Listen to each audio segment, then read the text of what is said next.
para generasi muda sebagai agen perubahan. Halo, perkenalkan nama saya Widi Lestari. Asal saya dari Blitar, Jawa Timur. Saya adalah seorang mahasiswa dari Universitas Hindu Negeri I Gusti Bagus Sugriwo Denpasar, atau bisa disebut juga dengan Institut Hindu Dharma Negeri Denpasar. Baik, saya akan memberikan ulasan tentang Merdeka Belajar Kampus Merdeka. Tentunya, kalian banyak yang bertanya, apa sih Merdeka Belajar Kampus Merdeka? Oke, dulunya kampus merupakan sebuah tempat untuk melakukan kegiatan belajar bagi mahasiswa untuk bertatap muka secara langsung dengan dosen. Dan pada dasarnya, seringkali kampus menerapkan atau membuat sebuah metode pembelajaran, yaitu dosen sebagai sumber utama dalam kegiatan belajar tersebut. Namun, kebijakan tersebut atau pembelajaran tersebut dianggap menjadikan mahasiswa kurang mandiri dalam mereka menyelesaikan atau memecahkan berbagai permasalahan yang seharusnya mereka dapat selesaikan. Merdeka Belajar Kampus Merdeka merupakan kebijakan dari Kementerian Pendidikan dan Kebudayaan yang bertujuan untuk mendorong mahasiswa dalam bidang keilmuan untuk memasuki dunia kerja. Mahasiswa diberikan kesempatan untuk memilih mata kuliah yang mereka sukai. Adanya konsep belajar merdeka tentunya bertujuan untuk memberikan keleluasaan kepada mahasiswa untuk belajar di luar kampus. Konsep Merdeka Belajar Kampus Merdeka tersebut dikembangkan oleh Kementerian Pendidikan dan Kebudayaan sebagai upaya untuk mendapatkan calon pemimpin masa depan yang berkualitas. Merdeka Belajar Kampus Merdeka merupakan sebuah implementasi dari visi dan misi Presiden Joko Widodo guna menciptakan sumber daya manusia yang lebih unggul. Konsep Merdeka Belajar Kampus Merdeka rencananya akan segera dilangsungkan untuk mendapatkan kualitas pembelajaran yang lebih baik. Dalam penerapannya, konsep ini menjadikan mahasiswa untuk lebih bersosialisasi dengan lingkungan di luar kelas. Pada intinya, Merdeka Belajar Kampus Merdeka memberikan kebebasan dan otonomi kepada lembaga pendidikan dan merdeka dari birokratisasi. Dosen dibebaskan dari birokrasi yang berbelit, serta mahasiswa diberikan kebebasan untuk memilih bidang yang mereka sukai. Latar belakang saya mengikuti kegiatan ini karena saya seorang mahasiswa.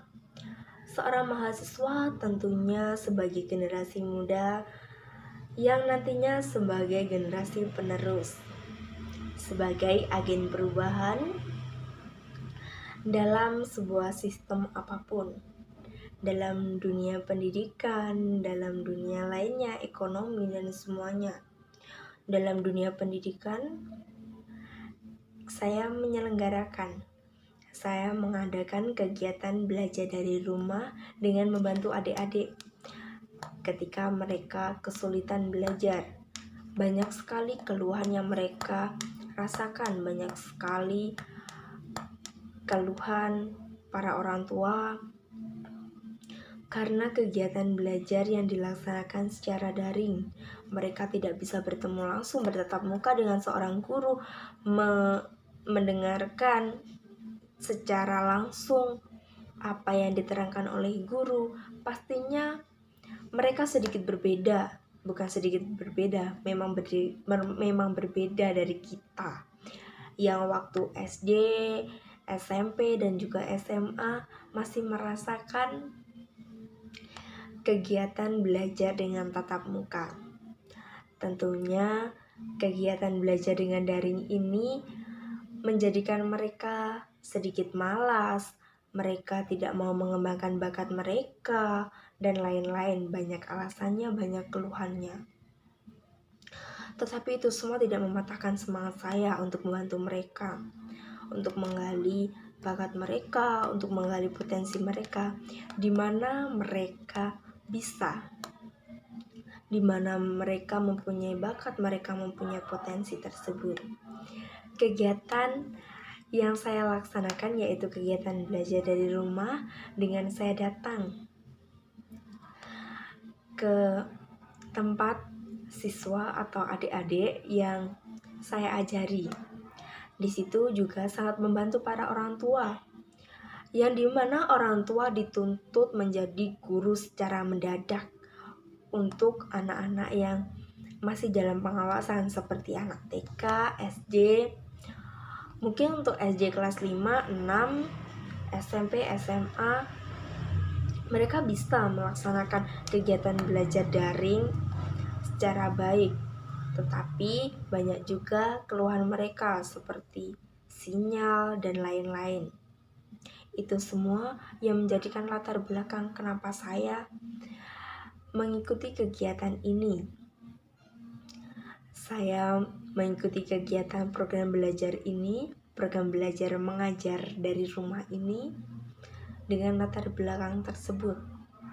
Hati saya terketuk ketika melihat, mendengarkan keluhan adik-adik yang seperti itu.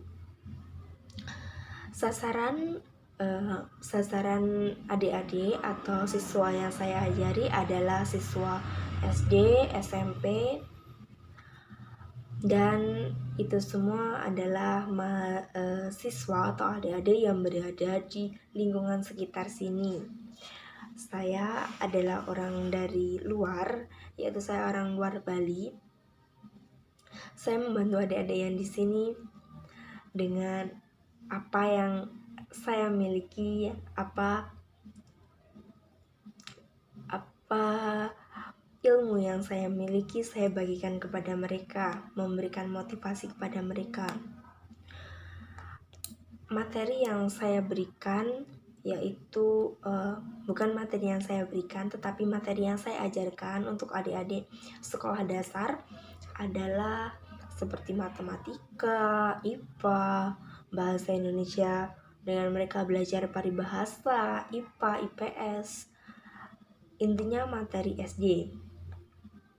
Untuk SMP, mungkin mereka kesusahan dalam waktu itu adalah kesusahan dalam mereka membuat PowerPoint.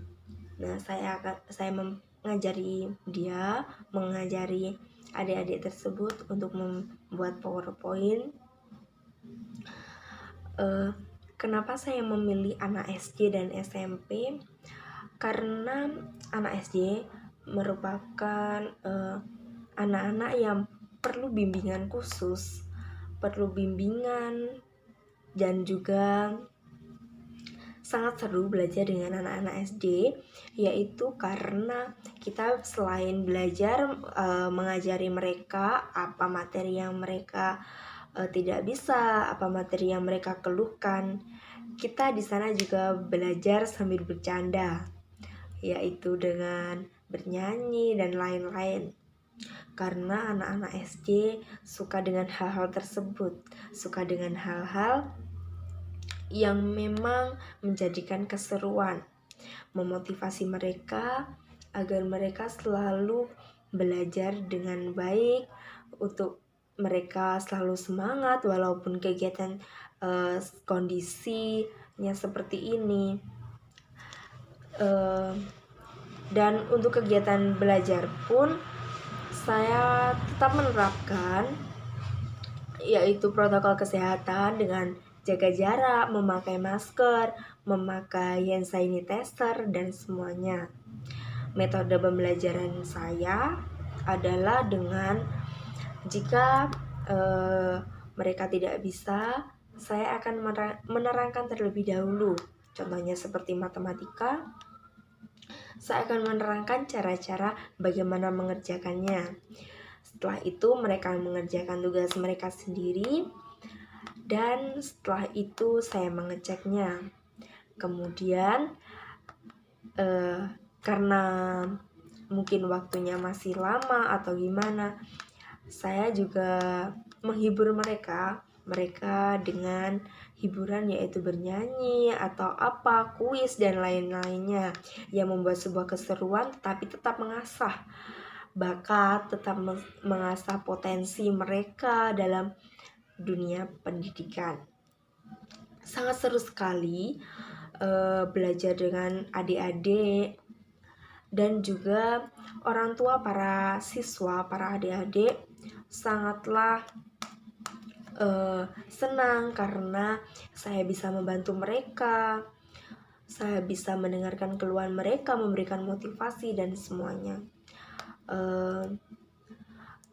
Dan nanti di akhir akan ada tayangan slide foto-foto saat saya belajar bareng adik-adik. Nah, untuk adik-adik itu sebelum dan sesudah saya mengajari mereka adalah yang biasanya rame sendiri, tidak mau mendengarkan, seperti itu. Mereka bisa mendengarkan, mereka bisa mengerti dengan baik. Seperti matematika, mereka kurang mengerti tentang perkalian, pembagian, penambahan, dan juga pengurangan, jadi dijadikan satu. Dalam seperti itu mereka menjadi bisa. Dan juga materi atau mata pelajaran IPA, IPS, dan semuanya, bahasa Indonesia seperti paribahasa, mereka akan sedikit demi sedikit, mereka sudah sedikit demi sedikit memahaminya, dan sampai sekarang mereka sudah memahaminya. Mereka bisa menghafalkan dengan baik dengan metode pembelajaran yang saya berikan kepada mereka, untuk mengasah kembali apa yang mereka terima dari saya, penjelasan pemaparan mata pelajaran dari saya adalah dengan kuis tersebut. Jadi mereka bisa mengerti apa yang mereka bisa mengerti, mereka bisa memahami, dan menjadikan mereka jauh lebih baik, jauh lebih bisa menghafalkan dan semuanya. Dan mungkin itu saja ulasan dari Merdeka Belajar Kampus Merdeka, lalu latar belakang saya mengikuti kegiatan ini, sasaran siswa atau adik-adik yang saya ajari, lalu materi apa saja yang saya berikan, metode pembelajaran bagaimana yang saya berikan, dan setelah itu juga perubahan adik-adik sesudah dan sebelum saya mengajari, semua telah saya paparkan di sini. Saya mohon maaf jika ada kata-kata saya yang tidak berkenan atau apa. Saya memohon maaf yang sebesar-besarnya, dan terima kasih. Lihatlah foto-foto dan juga foto-foto kegiatan dalam slide-slide foto yang ada berikut ini.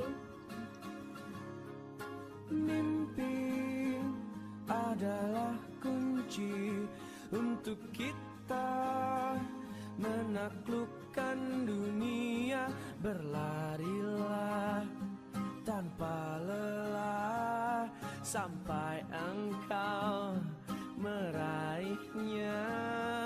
Laskar pelangi takkan terikat waktu. Bebaskan mimpimu di angkasa, warnai bintang di jiwa.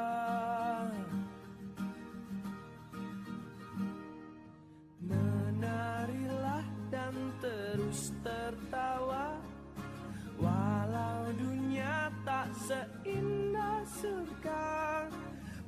bersyukurlah pada yang kuasa, cinta kita di dunia selamanya.